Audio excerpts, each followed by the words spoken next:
It's actually very interesting, the masculine experience, because I like to believe that most men on the planet have lived a semi-similar timeline. All of us as men experience a very similar human paradigm, and that is that most men are born and you're not important, and then you go to school and you fall in love with some girl in school and she fucks someone else, and then you realize that all the 19-year-olds you want when you're 19 are with older dudes because they have cars or whatever, and you go through this experience of getting your heart broken and losing your girlfriend, etc., and many men latch on to some average bitch or accept they're gonna have their heart broken forever, but some men decide to become so big and important and strong and irreplaceable that they never have to suffer heartbreak again. Because every man deals with heartbreak and deals with sadness, but how you use that energy is the differentiator between humans, right? You are feeling the same pain that many men have felt. Every man out there has had his heart broken and understands how difficult it is as a man. But the difference between me and you, and perhaps some of the other men out there, is that certain men take that anguish and take that sadness and understand that energy cannot be destroyed, it can only be converted, and use it to build themselves into a man of absolute standing and power, as opposed to sitting around jerking off like you just told me you do. You are a waste. You are wasting your energy.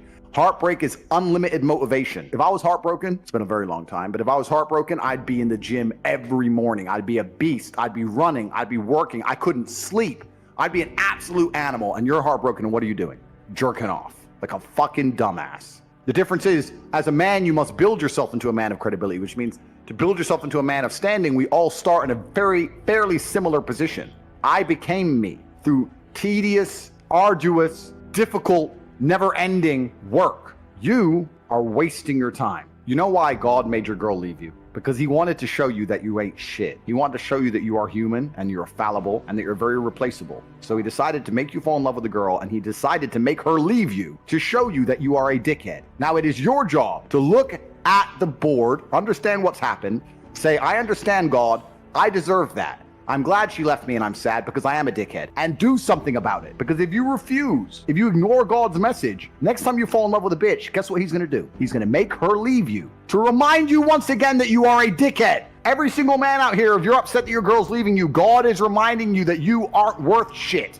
You need to get up and work so hard that even in the eyes of God, he is proud of you. God loves his creations, which show him their true potential and beauty. By getting up and trying your absolute best and becoming a man of moral standing, he will reward you and bless you. If you continue to be a dickhead, God will remind you you're a dickhead. So God just broke your heart on purpose to show you that the way you're living your life and the man you are simply are not good enough. What have you changed since? Nothing. Fucking nothing. You think God's going to forgive you for no reason? You think God's going to go, it's fine. He hasn't learned his lesson. He hasn't changed. He isn't even trying very hard. He's not up early in the gym. He ain't doing nothing. It's fine. Let's just let him fall in love, and let's make sure the girl doesn't fuck someone else on OnlyFans this time.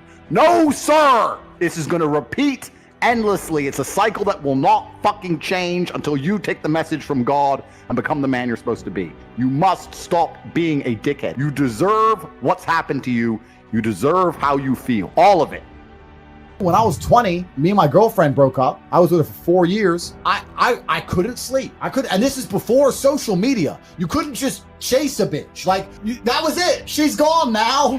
Like, she moved. I didn't know where she lived. That was it. And I couldn't sleep. Now, it wasn't like I was crying my eyes out, but I was just, where's my hoe at? I couldn't sleep. Need something else to do. So I thought, fuck, I'll hit the gym at 6 a.m. I'll hit the gym at 3 p.m. Hit the gym at 8 p.m. I had nothing else to do but fight. So I took all that trauma, all that heartbreak, and I molded it into becoming a world level combatant. Right? What did we talk earlier about how trauma can mold you, how trauma can be a fantastic thing? Heartbreak, depression, sadness, these are all fantastic motivators. I'm telling you why they're a fantastic motivator. You go to a guy who's heartbroken, he has all the motivation in the world to send 300 text messages. He has the motivation, he's putting it in the wrong place. That's 300 cold emails you could be sending to someone to pitch a business. That's a lot of money you could have made. Yeah. I'll tell you right now, some of the greatest accomplishments in my life have come after a heartbreak. Absolutely. Yeah. It's that fuck, I call it fuck you energy. Take that and you're like, because some guys will get butthurt about that and they'll sit there and they'll wallow in self-pity. I've always thought the correct application of that energy is, okay, prove that she made a shitty mistake. Mm-hmm. Go out and become a fucking millionaire. Go out and become a kickboxer. Go out and become a porn star, whatever. And then she's going to look around when she's 50 pounds heavier in a year's time. You're like, motherfucker, I left him. I let him go. Yeah. You can, and internally, Be happy. my ego could be like, Yeah. I got you. Life's gonna hurt you, and how you use that pain is completely and utterly up to you. You can use that pain to galvanize yourself as a man and become a better man you've ever been. I'm not saying that I'm only successful because of some chick. I'm saying that every single time that I was heartbroken, I never wasted a second. I was never wallowing. Especially as a young man. We talked about this on the show. You're going to get your heart broken as a young man. I've had it happen to me. Yep. We've all had it happen to us. And it's not even about anger towards a girl. Me and Tristan talked about this on the podcast that we did together, Gentleman Game. It's 7 years later, because as a man, you're going to get your value later. Yes. Right. So if you use that energy to put all that work in, these girls, they come back around, and I love to see them come back. Not because I'm in love again, just because it's like, I told you so. No, I said this, like anybody who tries to get revenge on a woman, way. that's incel energy. That's a wrong way of looking at it. The only revenge you can get on a woman who breaks your heart is success. Success is the best revenge. Just level up slowly, and when she messages you, you got two choices. You can either say, sorry, baby, you're not my type anymore. Boom, you win. So that's the answer to the question. Put a plan together for the heartbreak if it comes, and make sure that plan is constructive. Everything we've been saying on this podcast is true. Trauma's going to come, pain's going to come, and you have to use it in a constructive way. Still to this day, that's all I would ever do. If something bad happened to me and I got really upset, I would find the most constructive possible outlet. And that's a conscious decision. You have to have the emotional control to make a conscious decision in that direction. Women fuck men they respect. That's it. They don't fuck men they like. They don't fuck men they love. They fuck men they respect. If she loves you and likes you and doesn't respect you, she will not have sex with you. I have women who respect me and fucking hate me, but they're here every time I call. So if they respect you, they're going to sleep with you. Yeah. And this is something that's biological and evolutionary. They fuck men they respect. So how do you make women respect you? Well, first you have to be worthy of respect as an individual. There's no hack. If you're worthy of respect, you're worthy of respect. But secondly, you cannot allow blatant disrespect. So if you allow her to blatantly disrespect you and you tolerate that, then you're setting a precedent, which means, well, why would I respect this guy in the first place? Yep. I say this to guys all the time. I've had loads of guys who come to me for like coaching and stuff, and they say, my woman doesn't respect me, da-da-da-da-da. And I say, look, it's much harder to fix something that's broken than just never let it go wrong in the first place. Right. From the second you got together, you should have been a man, and you haven't got to be an asshole. You haven't got to be aggressive. I'll sit with a girl and very politely say, look, if we're going to be in a relationship, if I'm going to take you seriously, you're not going to have male friends. If you want to hang around with a whole bunch of men, then I'm not going to take you seriously. What do you mean you won't take me seriously? I mean we can fuck, but I'm never going to look at you as serious material. So it's the idea, the decision is on you. If you want to be serious, you're not going to talk to those guys. You want to talk to those guys, I'll fuck you sometimes. You decide. And I lay it on them. Now, if they choose to keep all their male friends, then that means she's chosen these friendships over me, which means sooner or later she was going to cheat anyway. Like, how long until she jumps on a new dick anyway? So why would I even be upset about it? But most men are too scared to just put the ultimatum down. And you haven't got to put the ultimatum down in some scary, big, brash way. Just be clear. Look, any woman I'm with who I take seriously doesn't hang around with other men. So it's your choice. And this is the point. But most men don't say anything. They let it slide and they let it get completely broken. And they come to me and say, well, how do I fix it? It's like, well, you have to make it not let it get broken in the first place. You need to understand your boundaries and expectations as a man. And you have to set them. And you have to make sure she complies and sticks to them. And if she doesn't, you're going to have to find somebody else. If you're stuck with one option, the one chick you met, then she might be a dickhead. Some women are just dickheads. The key is this as a man. And this is the bottom line. Most men are not prepared to walk away. And if you're not prepared to walk away, you don't have any weapons. Exactly. If she knows no matter what, you won't leave, then what weapons do you have? Anything you say, shouting, screaming, yelling, going out away for a few days, whatever. She knows you're going to come back. You have no weapons. The second, imagine a girl came to you and she said, no matter what you do, no matter how many times you cheat, no matter what, I will never leave. Right. Think of all the shit you do. I know I do. Yeah. So this is the point. So as a man, if you're never prepared to walk away, you're never going to be respected. Respect and the woman thinking, you know what, he might just leave, are linked. They have to be there. So you have to mean what you say. You have to let her know, look, there's some things I won't tolerate. And if you fuck with me, I'm going to walk away. And if you walk away and she doesn't chase you, then she's gone. At least you saved yourself a fucking nasty divorce and getting cheated on and all that shit. Just end it then and there and save yourself a bunch of time.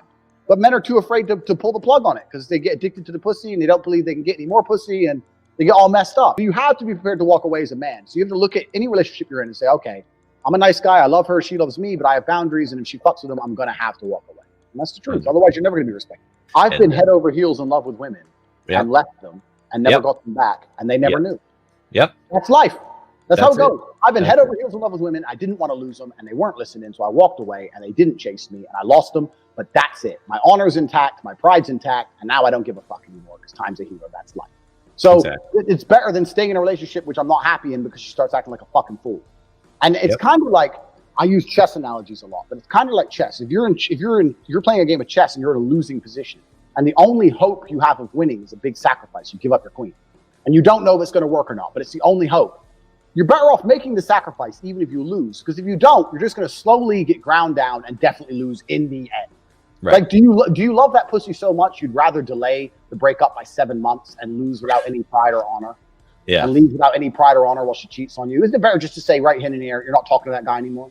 The end is coming. If she chooses to talk to that dude over you, the end is certain. So can you have enough balls to just say bye and at least leave with your head held high? But this is another thing, man. It's crazy. These men have never been through any kind of emotional trauma. So the idea of breaking up with a woman is big to them.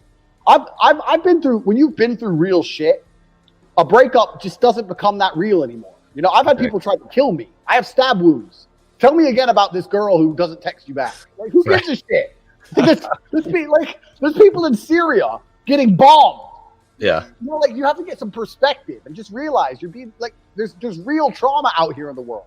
Terrible things happen day after day. And here you are, alive and breathing and perfectly healthy, and you're going to cry over some bitch? Just man up. How long will you mourn? You should have overcome your grief by now. How long will you weep? How long will you be bitter? How long will you be angry? How long will you sob and mourn and walk around enraged? What good is it getting a divorce if you're still gonna be mad? If you're still gonna be writing notes and wondering, did you see him and who was he with? You are not divorced. I don't care what the paper says. You are still married. How long? God says, how long will you mourn over a door I have closed? How long will you mourn over a marriage that's over, a job that's gone, a girlfriend that left, a boyfriend that left? How long will you be angry and frustrated and build your whole life around something that is dead? How long does it take to get over a person? How long will you put your future on hold, mulling over your past? How long? I came to get somebody unstuck. I came to get somebody free. You cannot spend the rest of your life grieving over who didn't love you, who wasn't there for you.